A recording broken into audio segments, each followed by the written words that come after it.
Where is my soul? Is it in the heavens, or my heart, or in my brain?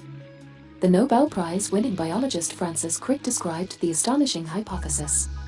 Your joys and your sorrows, your memories and your ambitions, your sense of personal identity and free will are no more than the behavior of a vast assembly of nerve cells and their associated molecules. Dualism is a different belief. It's a doctrine or belief system that can be found in every religion. The philosopher Renee de Carte asked a question. Are humans merely physical machines? Merely physical things? And he answered no. There is our material body, and there is our immaterial mind. Our body and our mind. We can imagine a person dying and then re-emerging in another body. You can imagine you as separate from the body that you reside in. Can you have many people inside a single body fighting it out for control? Can evil or irrational behavior be because a demon has taken over the body because you are possessed? Can an exorcism remove the evil from your body? Can the soul survive the destruction of their bodies? Is your soul going to heaven or descending to hell? Will you occupy a shapeless spirit world after death? Will your spirit be reborn until you reach nirvana? How does the physical body connect to this immaterial soul? The scientific belief is that dualism is wrong. There is no you that is separable or separate from your body. The mind reflects the workings of the brain, just like computation reflects the working of a computer. Scientists have an existence proof. Machines can play chess. Machines can manipulate symbols. Do machines have a soul though? There is evidence that the brain is involved in mental life. Getting brain damage can change your mental faculties. Syphilis can make you deranged. Chemicals like caffeine and alcohol can affect how you think. CAT scans, positron emission tomography, and magnetic resonance imaging illustrate that different parts of the brain are active during different parts of mental life. By scanning the brain, scientists can tell whether you're thinking about music, or thinking about sex, or about a moral dilemma. The scientific consensus is that all mental life, including consciousness and emotions, and choice and morality, are the products of brain activities. So what does the brain look like? It's grey, it's pulsing with blood. It is disgusting. How can that be responsible for free will and love and consciousness? How can the brain give rise to thought? The neurons are the basic building blocks of the brain. The neuron has three major parts. There are the dendrites, the axons, and the synapses. There are about 1,000 billion neurons, and each neuron can be connected to thousands of other neurons. There are sensory neurons which take information from the world and transmit signals to the brain. There are motor neurons telling the muscles what to do. There are interneurons which connect the two. The interneurons do the thinking. They make the connection between sensation and action. Neurons can regrow. Neurons communicate via a synapse using chemical neurotransmitters. Psychopharmacology consists of playing with either excitatory or inhibitory neurotransmitters. There are agonists which increases the effect of neurotransmitters, and then there are antagonists that slow down the amount of neurotransmitters. Alcohol is inhibitory, it inhibits the inhibitory part of your brain, in the frontal lobes. Prozac works on serotonin and makes serotonin more prevalent, decreasing depression. The drug L-Dopa increases the supply of dopamine for Parkinson's patients who lose motor control due to a lack of it.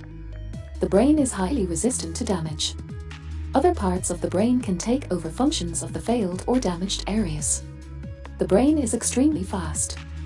While tissue is slow, the brain works from massive parallel processing, often known as neural networks.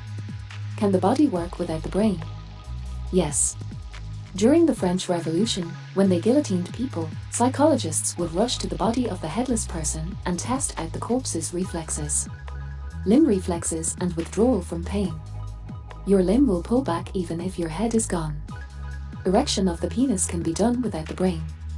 There are automatic, instinctive actions that don't need the brain.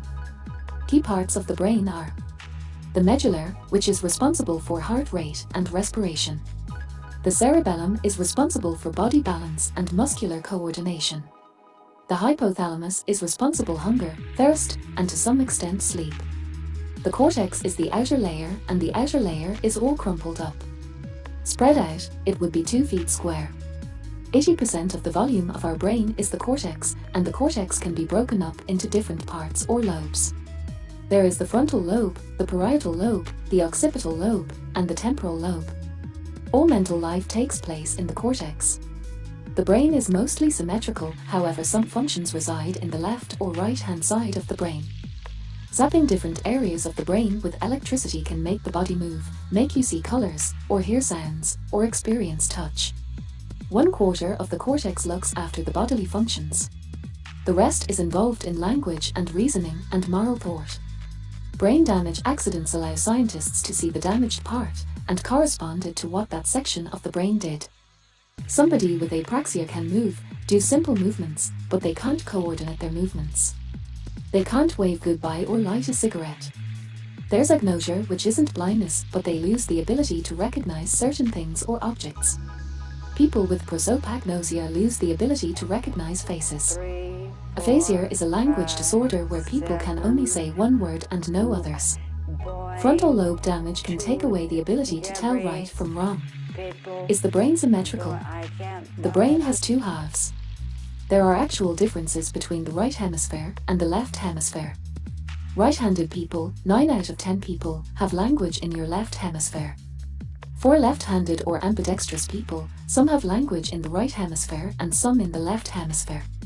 Some things are duplicated, so if you were to lose half your brain, the other half can actually do a lot. But some things are more prevalent and more powerful in one part of the brain than the other. Some functions cross over. Everything you see in the left visual field goes to the right side of your brain. Your right hemisphere controls the left side of your body. Your left hemisphere controls the right side of your body. The two halves are connected. They are connected by a web called the corpus callosum.